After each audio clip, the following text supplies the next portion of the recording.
Vedanta is the teaching embodied in the Upanishads. The Upanishads contain perhaps the most ancient living teachings on spirituality. Spirituality at its most original and fresh. That's what you find in the Upanishads, and the philosophy based on them is called Vedanta. The teachings are given in different Upanishads, and there are many among them. The Mandukya Upanishad is the smallest, and it is probably the most powerful of all. In fact, in his commentary on the Upanishads, Shankaracharya begins with this sentence, "What we are going to teach now contains the essence of the teachings of all Vedanta." The Mandukya Upanishad is structured in such a way that it is a very small Upanishad containing only 12 mantras. It is embedded in a larger book called the Mandukya Karika, which was composed by Shankara Acharya's teacher's teacher, Godpada Acharya, in 4 chapters. These 4 chapters are called Mandukya Karika and are written in verses. The Upanishads are very ancient, but the Mandukya Karika of Godpada probably dates back to around 1300 or 1400 years ago, just before the time of Shankaracharya. About 1300 years ago, Shankaracharya wrote a commentary in Sanskrit on both the Mandukya Upanishad and the Mandukya Karika. There are further sub-commentaries as well. For example, Anandagiri wrote a commentary on Shankaracharya's commentary. The Mandukya Upanishad is small but powerful. In fact, it is mentioned in one of the old stories that Hanuman once asked Ramachandra how to attain liberation, moksha. Ramachandra suggested that studying the Mandukya Upanishad alone is sufficient for those seeking liberation. If that is not enough, Ramachandra proceeded to provide a list of 108 Upanishads to Hanuman. We are living in the 21st century, where we are often pressed for time. The concise and distilled essence of truth found in the Mandukya Upanishad is well suited for us. If you want to be enlightened quickly, concentrate on the Mandukya. If you don't succeed, there is an entire world of Vedanta waiting for you, with over 108 Upanishads. The teachings of the Mandukya Upanishad, which we are going to discuss, are exactly what all the Upanishads teach. The Upanishads teach us that we are one with God or the ultimate reality. Although the literature is vast, this idea can be summarized in some sentence. This concept is expressed through the great sentences, or Mahavakya, found in different Upanishads. These sentences sum up the entire teaching of the Upanishads. The most famous Mahavakya is Tat Tvam Asi, that thou art, found in the Chandogya Upanishad. Other great sayings include Aham Brahmasmi, I am Brahman, from the Brihadaranyaka Upanishad. Prajnanam Brahma, consciousness is Brahman, and I am Atma Brahma, this self is Brahman, which is found in the Mandukya Upanishad itself. These 4 sentences convey the same message, that we are the ultimate reality.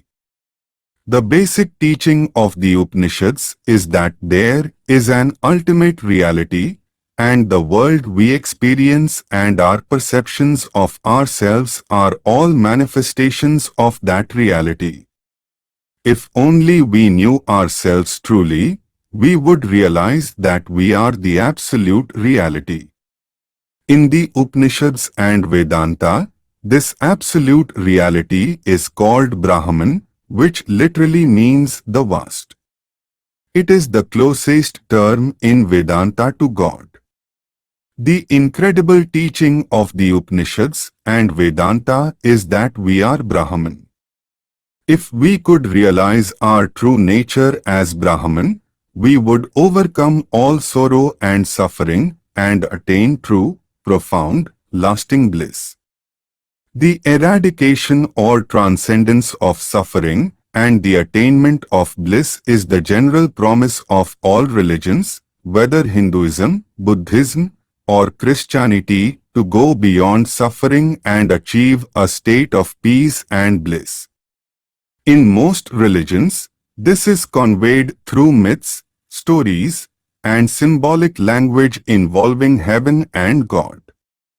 In the Upanishads and Vedanta, however, this idea is presented in a direct, philosophical manner based on experience and reason, which appeals to the modern person. The truth is presented straightforwardly, and nowhere more so than in the Mandukya Upanishad. The essence of the teaching is that we are the ultimate reality, and if we know ourselves as such, we can solve all our problems and overcome the sufferings of life. That's what the Mandukya aims at, and it's powerful because it's small. Because it's small, all the teaching is compacted. There is no space for anything else. There are no stories as in other Upanishads. Straight away, the teaching is given, and luckily, Godpada later on expands on the teaching in 4 chapters, which we shall see. But before entering into the essence of the teaching, a note of caution is necessary. Because the teaching is so direct and powerful, often people are uneasy about it. Often, people get shaken up by it, or they misunderstand and misuse it. There is a mature way of understanding this teaching and an immature way of understanding it. There are people who have misunderstood this, and it can be dangerous. It's like a knife. If you don't handle it well, you can cut yourself. So, what is a mature way, and what is an immature way of handling this? There are those who listen to this, and it does not make much of an impression on them. In that case, you are actually safe. There was a very senior Swami who came to a monastery where monks are trained, and he asked the teachers in the training center, "What are you teaching these days? What are you teaching the monks?" The answer was, "Well, we are studying the Mandukya Upanishad and the Mandukya Karika." The senior monk, who was a disciple of the Holy Mother, was shocked. He said, "Don't teach the boys that, they will become atheists. As long as you say, 'I just learned something very nice, that's all,' you're safe. Actually, it won't make any difference to you." The trouble begins when you begin to understand it. The immature way of understanding it is this. The immature understanding leads a person to say, "Oh, I see, then religion is all imagination, it's superstition. Then I don't care for religion anymore." The mature understanding is that this teaching does not falsify religion, it explains religion. It gives a foundation to religion, and for the first time, religion becomes real. The mature understanding of the Mandukya makes religion real and gives it a foundation. I will go so far as to say that without this knowledge, without this philosophical rational foundation, religion cannot be fully understood or appreciated. The mature way of looking at it is that it provides a foundation for religion and gives you an explanation for religion. Another immature reaction to it is, "Oh, now I know the truth, so I have no need to meditate. I stopped meditating. No need to pray, no need to go to temples or churches, no need to do any kind of spiritual practice. I have realized the truth. I am Brahman, I am God. This is an immature reaction. A mature reaction is that one understands the need for those spiritual practices for the first time. We find the proper place for those practices, what they can do and what they cannot do, why we need them, and why we need to continue practicing them. This becomes clear to us for the first time. That's a mature reaction to this teaching. Another immature reaction is contempt. I have got the highest teaching now, so I immediately begin to see all other teachings, philosophies, and religions as lower. You know, it's for stupid people. I have got the real teaching now. That's immature. The mature reaction is that all teachings are valid at their level and are all helpful. They helped me when I was at that stage, and so they will be helpful to everybody. People at different levels and with different ways of understanding are helped by different teachings, so they are not to be discarded or treated with contempt. All right, so with all that warning, this teaching is the same as any Vedantic teaching. There is an absolute reality. This world is an appearance of that reality, and you are that absolute reality. Brahma Satyam, Jagat Mithya, Jiva Brahmavanapara, a very well-known saying in India. But the uniqueness lies in how the Mandukya approaches this teaching through a direct revelation. Each of the Upanishads has its own way of giving this teaching and showing you how to realize it, not only how to understand it. First of all, we must understand it and then learn how to make it real in our lives. The Mandukya does it in its own peculiar way. Now we are going to start. The subject of the Mandukya is that when you know yourself truly as you are, you will know the reality. Right now, you do not know, we do not know who or what we truly are. And how to do that? How to know ourselves truly as we truly are, that absolute? The Mandukya says, analyze yourself. How do you analyze yourself? The Mandukya gives us a technique, a path. This is the unique contribution of the Mandukya. What is this technique? The Mandukya says, when you look at yourself, you will find 4 aspects. 3 of those aspects are very well known to you.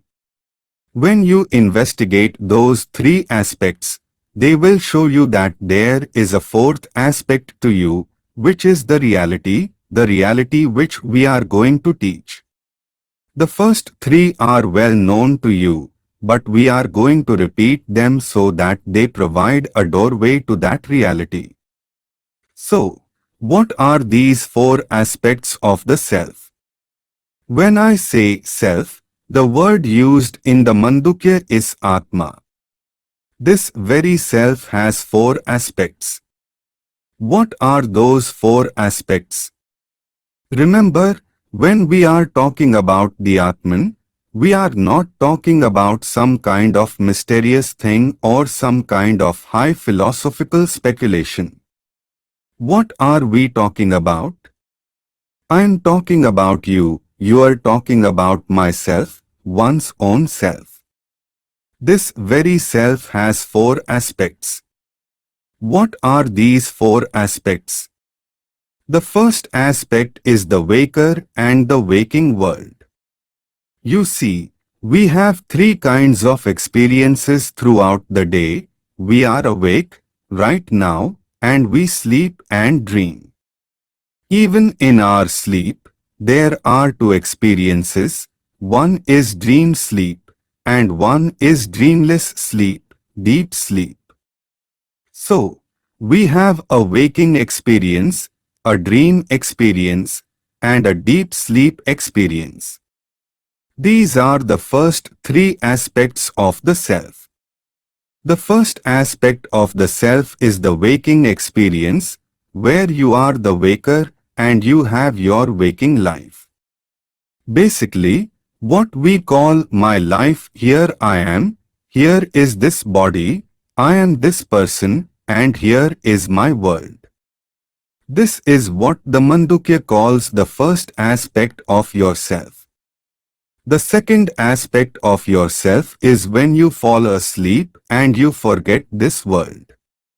You even forget that you are lying on the bed and sleeping, and you generate a dream. It does not feel like a dream at that time, it feels like another waking experience. It will only be called a dream after waking up. So, in the dream, you also exist with a dream body. We have a body in a dream and we meet people in a dream. It's almost like this, just a little bit more peculiar. It doesn't feel peculiar then, it's only after waking up and comparing it that we say, oh, I was dreaming, and what a funny dream, what a strange dream.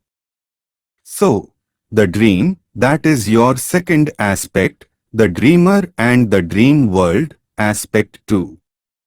And then comes the stage that we experience every day, when everything disappears, blank, darkness. We often think that, from our point of view, it's unconscious. We are not conscious of anything, but what Vedanta says is that consciousness continues. It's just that there is nothing to be conscious of. Instead of calling it an absence of consciousness, we call it a consciousness of absence, and instead of no experience, it's an experience of nothing. So, deep sleep is another aspect because we do experience it when we wake up.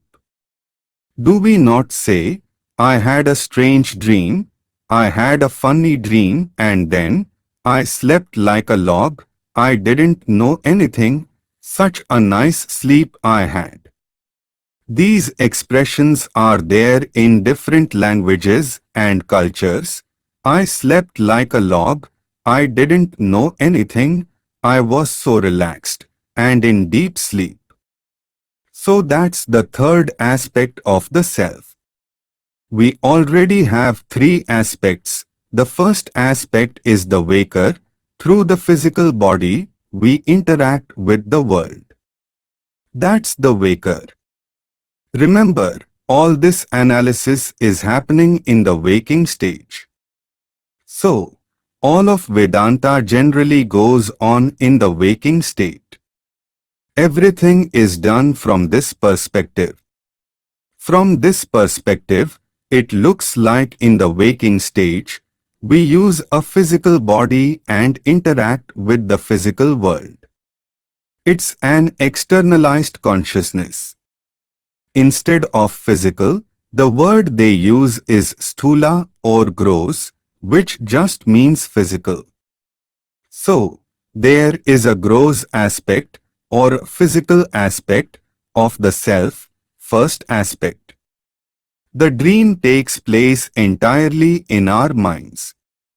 Our dreams take place entirely in our minds, so the mind is called the subtle aspect. In respect to the physical body, it's subtle, it's intangible, so the dreams which take place, the dream world and the dreamer, you can call it the subtle aspect of the self. The second aspect is called the subtle aspect. So, I am saying the second aspect is the dream aspect or the subtle aspect of the self.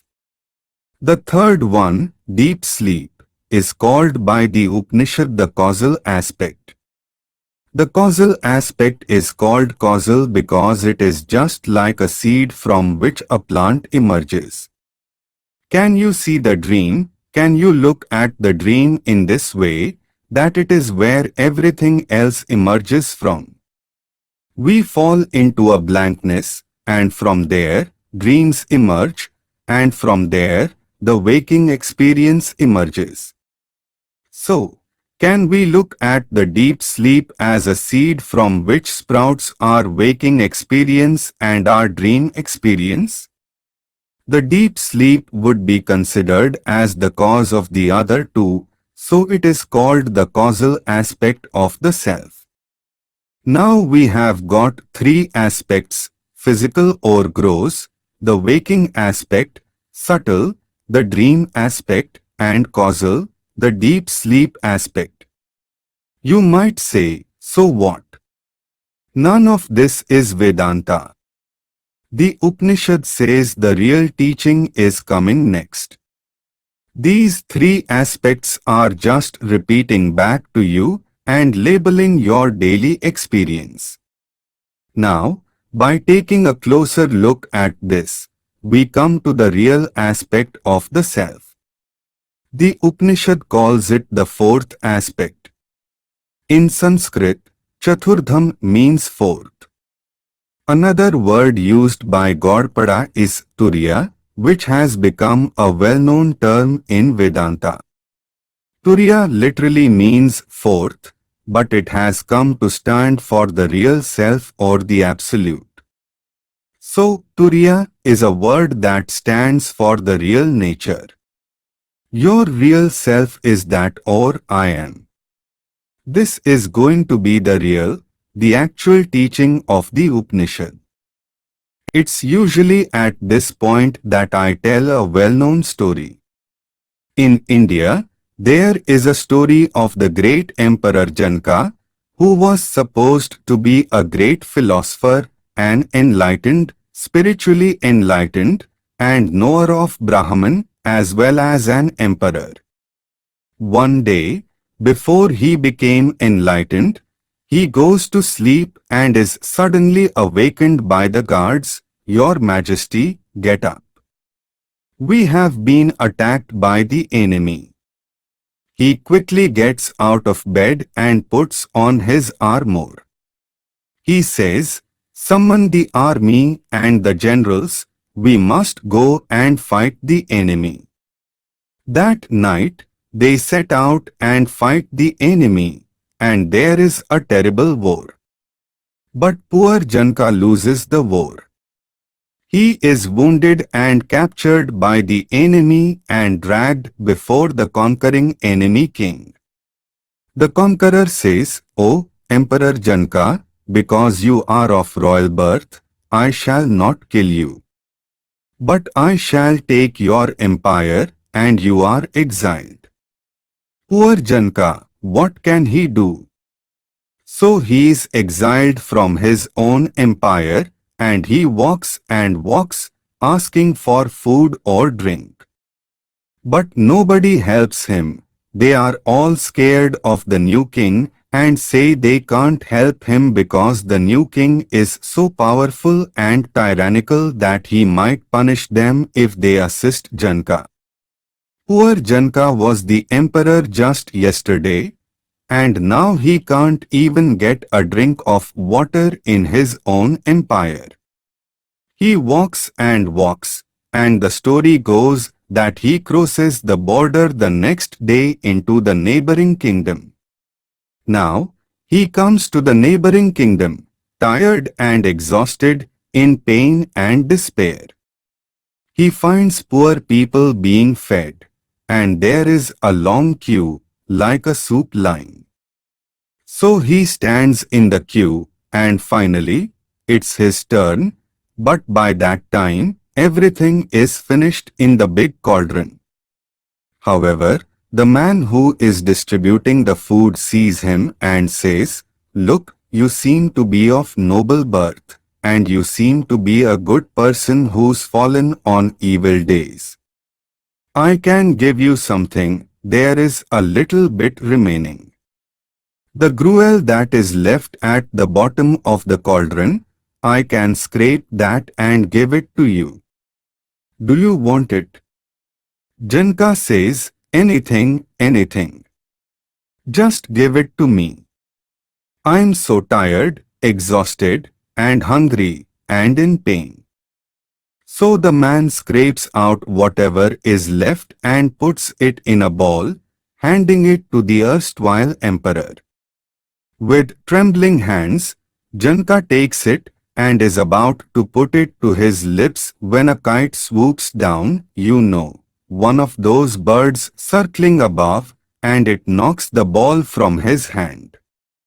The ball goes rolling in the dust, and whatever was given in the ball is scattered in the dust. And Janaka can't take it anymore. He collapses on the ground, shouting. So he says, alas, and he falls on the ground, then sits up, waking on his bed, his heart pounding. He looks around, realizing he is lying on his bed in the palace, and the guard comes running. Sir, you shouted. Is anything wrong? Now, at that point, if he was an ordinary person, he would have said, oh, it was a nightmare, or it was just a dream. But he is a philosopher. He doesn't say that it was a nightmare or just a dream. Instead, he asks, was that true, or is this true?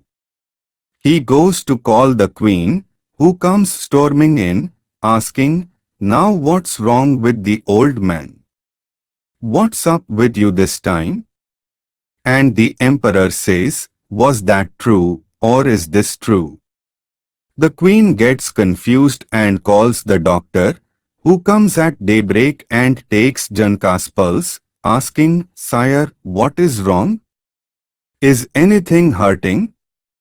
What's the problem? Was that true, or is this true? Janaka repeats. And this goes on. The next day, in the morning, it's all over the town. Gossip spreads that the emperor has gone crazy.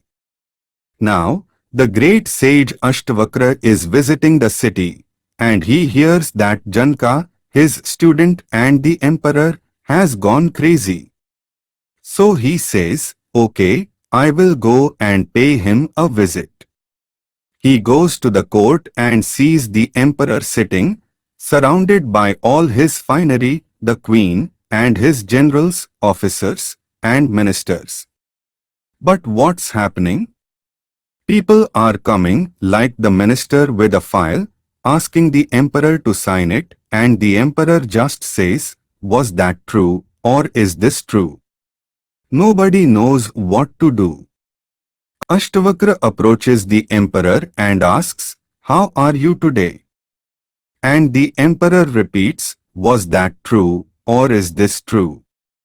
Ashtavakra, because he can know the minds of everyone, understands what's in the emperor's mind.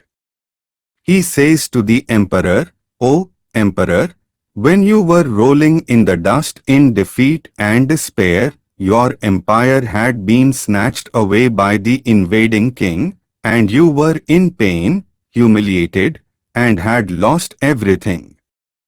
At that time, was all this there, your empire, your power, your health, your generals, your pomp and glory, and the queen by your side? Was all of this that you see right now present at that time? For the first time, as if awakening from a shock, the emperor says, no. All this was not there, and all that defeat and despair and horror. Is all of that here now? Now you are surrounded by your power and glory, there is no problem at all. You are the emperor. Are all those terrors and anxieties and horrors here now? The emperor sees that no, they are not here now. In that case, O emperor, Neither this is true nor that is true. It is not the end of the story, the real thing is coming now, the beauty of the Mandukya. The emperor, a great philosopher, is shocked. He asks, is there no truth at all? Neither the dreams are true, nor the waking is true. Is there no truth at all? The sage replies, right at that time, when you were rolling in the dust in despair and defeat, what you saw at that time, that's not true. But were you there or not? Did you see that or not? The emperor says, yes, I saw that. And right now, surrounded by all this pomp of the world, your empire, everything, which is not true, but are you here now? Are you seeing this? Are you experiencing this? The emperor admits, I cannot deny that I am experiencing this. Then you were there, and you are here now, the sage continues. Neither that is true nor this is true, but you are the truth. Neither that is true nor this is true, but you are the truth. Now, this beautiful story illustrates the basic teaching of the Upanishad. What is the real self? The waking self was not there in the dream, which experienced so many things, is not there in the waking state. We discount all those experiences, but there is something common that you cannot deny. You experienced the waking world, and you experienced the dream world. Whether they are true or false is a different question, but you experienced them, that's the truth. Nobody can deny that. So, what is that which is common to waking, dreaming, and deep sleep? Waking, dreaming, and deep sleep keep coming and going throughout our days, but behind them is one common consciousness, one common awareness. What is that one common awareness in which our waking worlds, dream worlds, and the deep sleep darkness shine? The Upanishad calls this the fourth aspect of the self. It's not the fourth, it's the real self in which the three apparent selves exist. What are the three apparent selves? The waking self, the gross aspect, the dream self, the subtle aspect, and the deep sleep self, the causal aspect. These three appear, dance their dances, live their lives, and disappear. They come and go. The unattached witness that shines in and through all of them is the so-called fourth aspect. It's not really the fourth, it is the one with respect to these three. It is the one which is appearing as these three.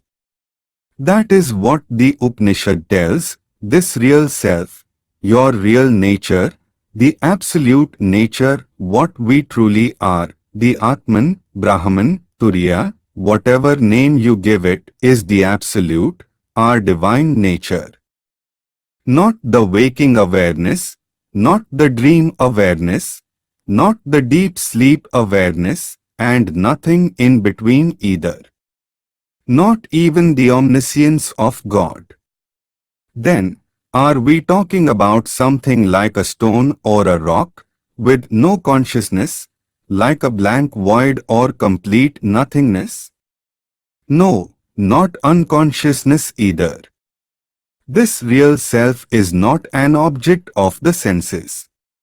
You can't see it, hear it, smell it, touch it, or taste it. You cannot use any of your motor organs to reach it. You can't walk to it. Will you find the real self if you walk to Banaras, Vrindavan, Mecca, or Jerusalem, the holy places of the world? No, you can't walk to the real self. Can you catch hold of it with your hands? No, you cannot catch hold of it. It's not an object for any of the motor organs.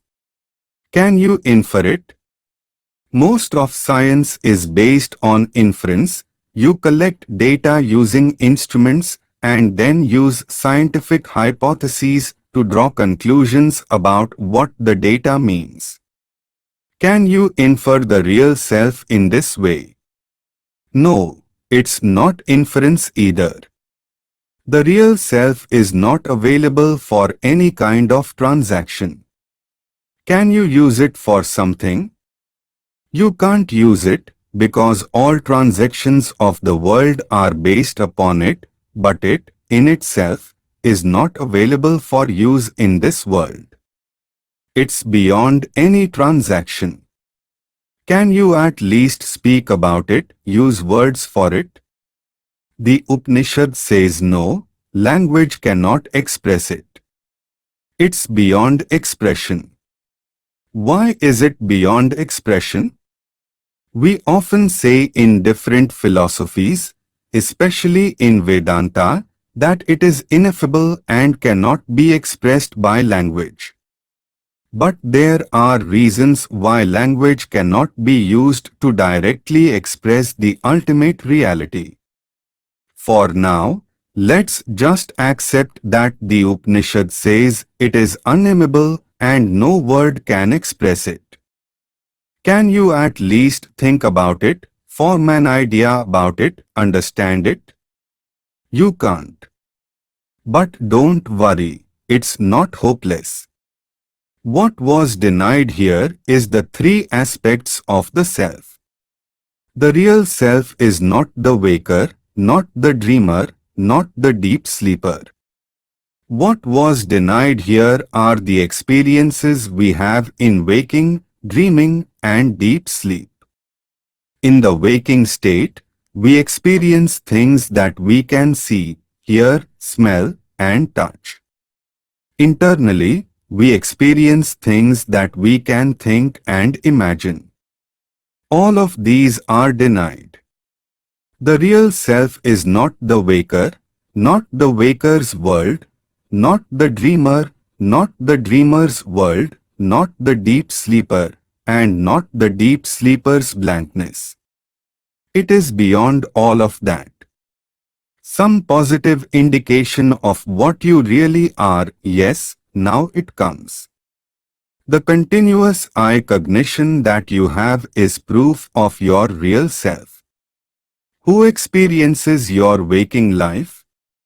I, whatever that is. And in the dream too, I dreamt. Like the teacher said, you were present in the dream and you are present here. The emperor can say, I am seeing this world. It may be false, but I am seeing it. I saw the dream, it may be false, but I saw it. That continuous I which is there in the waking state, which is there in the dreaming state, and which is also there in deep sleep. The only thing is, in deep sleep, we do not have the capacity to think because the mind has shut down, so you cannot say, I am in deep sleep. If you say that, you are not in deep sleep. But what do we say when we wake up and reflect back upon our deep sleep? Don't we say, I slept happily? Do we ever say, I am awake, but somebody else slept happily? No, that sounds ridiculous. I slept happily. What is that common I which survives the coming and going of waking, dreaming, and deep sleep experiences? That I is the one that points to the real self. It's not even an aspect of the real self, it points to the real self. Hold on to that, investigate it, and follow it. You will arrive at your real self.